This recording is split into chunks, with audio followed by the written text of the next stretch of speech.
What's going on there, guys? We back with another one. I kind of want to talk about Shedeur Sanders tonight and how some of these reports is kind of getting to him a little bit, man. And I know I've seen some people in the comment section saying that this doesn't really affect Shador's draft stock at all, and it's pretty much just the news media cycle leading up to the draft. And that's a fair point. A lot of times things are said about who's going to be first, second, or third, or how this player has dropped.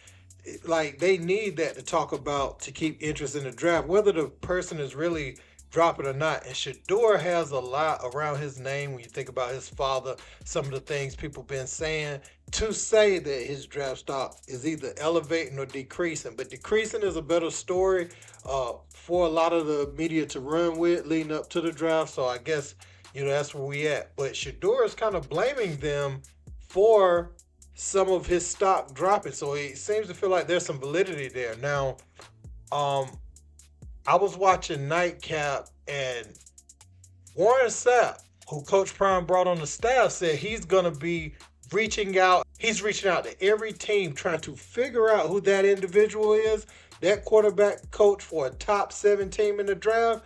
So he only got 7 organizations to check in on. You can look at the mock draft, and then it really is just about 7 people it can be, right? So he's really trying to see who can give up information with his connections. And he said he's going to put it on Front Street because you're going to say that, stand on it. We about to check it out, though. Let's peep. What you doing wearing that hat? Man, I'm a Raider fan, man. All right. I hope, I'm praying for you, man. You want him to go to Raiders? I want to go to Raiders so bad. I hope the God they trade up for you. But well, everybody trying to make my stock drop right now, so who knows, man? no, hell no. We're Raiders. Who's trying to make it drop? You know just how life get. But it is what it is. It's fool's gold. It ain't real. Don't believe media. But yeah, it's cool though. Everyone's excited for you, though. Let's take a listen to what Sapp had to say. And then we talking about a quarterback coach who's not a decision maker, wants to make that call about our quarterback? Yeah. Dog, I've been working for the last 48 hours to get his name. If I get his name, oh, buddy, we're going to do a deep dive into his life. He going to wish he never did. If you're not a decision maker, shut up. And if he doesn't understand what it is to be the baby of a family like that, he has all Bucky and Shiloh's strengths and his sister and none of their weaknesses. He's the day walker. I'm working. Tell Jeezy to cut it for you. Okay? Yeah, you ain't gonna find a more loyal guy than Sapp. Thank you, baby. I've been knowing Sapp for a minute. I mean, look, and it's always happens at some point in time, Ocho. There's gonna be somebody. I don't like the way he tied his shoes. Mm-hmm. I don't like the way he didn't hustle on this play. Yeah. I mean, that's the whole job of the combine. Mm-hmm. The combine, Chad, stay with me for just a second. The combine job isn't to build you up. It's to break you down. It's to tell you about all your flaws and why you shouldn't go where you go. Mm-hmm. You're not fast enough. He's not big enough. The point of attack, he gets lost in, his transition isn't good. He's not good with his eyes. He's not good with his hands. Oh, his arms are too short. You know what I'm saying, Ocho? He don't play with a low center of gravity. Right. They're telling you all the things the guy, tell me what he can do, damn it. Because I got to take somebody out here. Mm-hmm. So what can they do? You telling me everything that he can't do. I need something. Tell me what he can do, and then we can go from there. Yeah. And listen, the combine is a trip. I know it's about, your measurables, your intangibles, and all those things, how fast, how far you can jump, how far you can, do all these things. To me, the combine really doesn't matter. I think that's why some people choose not to do it, and they wait till they do their pro day, because what can you do when you turn on the film?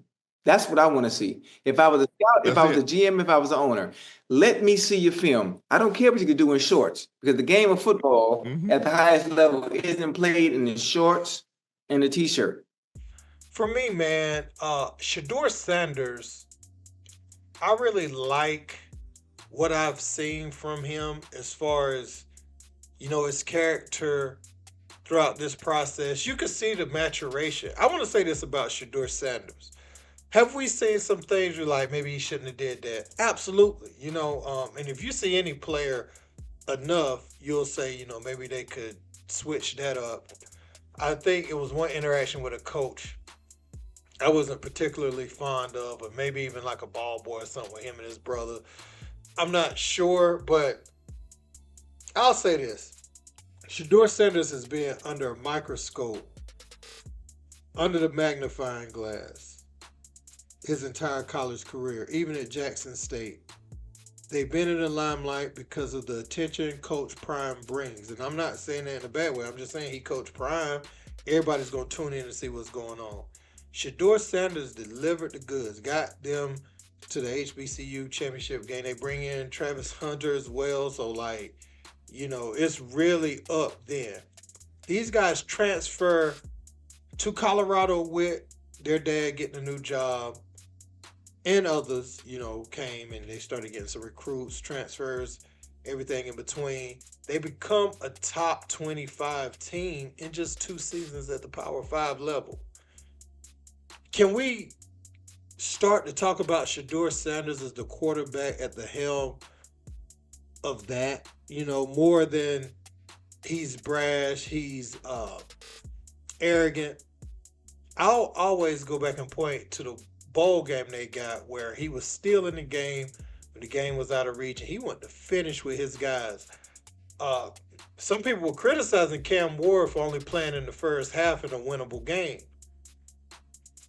But some people were saying Cam Ward ain't have to play at all, so that does show he cared. Either way, I don't think, and I ain't saying that should take away from Cam Ward. I'm just saying, Shedeur stayed in there and finished with his guys, So I want to give him props in that regard, since they're trying to paint a narrative as if he can't be a quarterback at the next level. Like I said, some of the defenses he's seen and how many times he was getting sacked and hit and having to process information really fast. I think playing with the elite of the elite, even if it's on a bad team in the NFL, I think, he'll be prepared for that. He'll be prepared to move around in the pocket, to extend plays. And I know they say his wheels ain't the fastest. He's not the most athletic. Cool. But I do think Shedeur possesses that it factor that is a bit underrated. You know what I'm saying? I think they talk about his throwing motion and all these things that they aren't too fond of. And you can have fair criticisms, right? I'm not saying you have to love him as a prospect, but somebody does. I just don't like pointing to his character as the thing that would deter you from drafting him. Remind me of when Shedeur was arrested. I'll wait. Oh, all you got is him waving his watch, to taunt a crowd during a game. That's what I'm gonna say. Like, if that's what you got, and that's what you want to stay with, and that's the hill you want to down. Because we've seen other players get a lot of real trouble, around the country, other elite players. So, what do you really have on Shedeur? Is it that you don't like Coach Prime?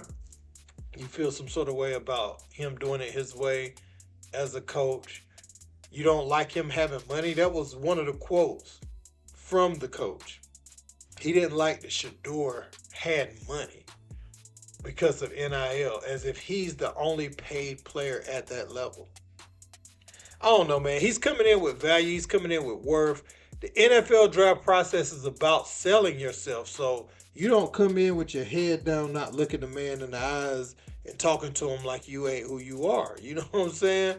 You are who you are, and yes, I have some value. I might be up a few M's that, in years past, athletes wasn't. So I'm coming to you as a businessman who's already done business. There's nothing wrong with that. And what are businessmen? What are businessmen for the most part? They're arrogant, they're brash, right? That's why people always say a lot of people that get $1 billion, it's something weird about them because of the way they carry themselves, how cold-hearted they are. They don't mix anything with business, and business is business. So if Shedeur is handling his business that way, if he's got $20 or $30 million, yeah, we're going to have the best deals on the table. I'm going to talk to you like a professional athlete because I already have been. College athletics is professional now. The NFL is still a step up, in competition and things, but now in certain situations you can monetize your brand before you get to the NFL. And if that's making them feel threatened about Shedeur Sanders, then you have to be threatened about all the top players at top institutions around the country, in my opinion. But let me know what you think in the comments, guys. Don't forget to like, share, and subscribe. It's next time. Peace.